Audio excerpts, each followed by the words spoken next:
রথের মেলা 14 কোলার অবতার আর ভগবান কৃষ্ণ হলেন 16 কোলার 100 কটা হবে। তো যখন আমি সীতা বিরহে সীতাকে যখন হরণ করে নিয়ে চলে গেল, তখন আমি তো সর্বপ্রথম সুগ্রীব বানর আদি হনুমান সমস্ত সৈন্যের সঙ্গে আমি বন্ধুত্ব স্থাপন করলাম ভগবান, এবং তোমরা সকলেই আমাকে সীতা উদ্ধারে সাহায্য করেছে। বানর রাজ বাড়ির পুত্র অঙ্গদ, তার যে বীরত্ব, তার যে সাহস, সেই সাহস এবং বীরত্ব দেখে ভগবান শ্রীরামচন্দ্র বলছেন, দেখো অঙ্গদ, আমি তোমাকে বর দিতে চাই, তুমি বর চেয়ে নাও,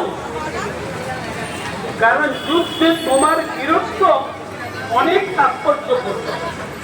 চলো মেলা, হয়ে গেছি, রথের মেলা। তুমি বর দাও। অঙ্গদ বলছেন, বর যদি দিতে হয় এই বর দাও প্রভু, আমি 2টি বর চাইবো তোমার কাছে। বলতে বলো, যা চাইবে তাই দেবো। এক বরে আমি যেন আমার হত্যার প্রতিশোধ নিতে পারি, আরেক বরে যেন আমি জন্মে জন্মে তোমার ভক্ত হয়ে থাকতে পারি। সেই বালকরা বাড়ির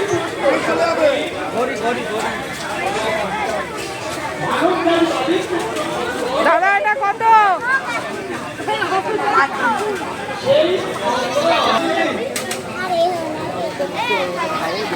জয় জগন্নাথ।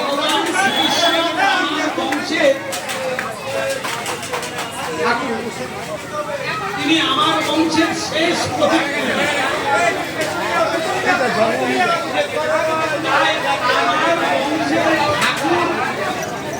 ঢুকিয়ে নেবো। আমার বংশের ঠাকুর কেমন লীলা ছিল, এই লীলাটা আমাকে জানতে হবে। এই করে রাজা বিশ্বাবসু, যার নাম জোড়া ব্যান, পরবর্তী জন্মে বিশ্বাবসু নাম দিয়ে এলেন। তিনি দ্বারকায় এসেছেন ভগবান শ্রীকৃষ্ণের লীলাস্থলী দর্শন করতে। ওই জোড়া ব্যান যখন বধ করেছিলেন,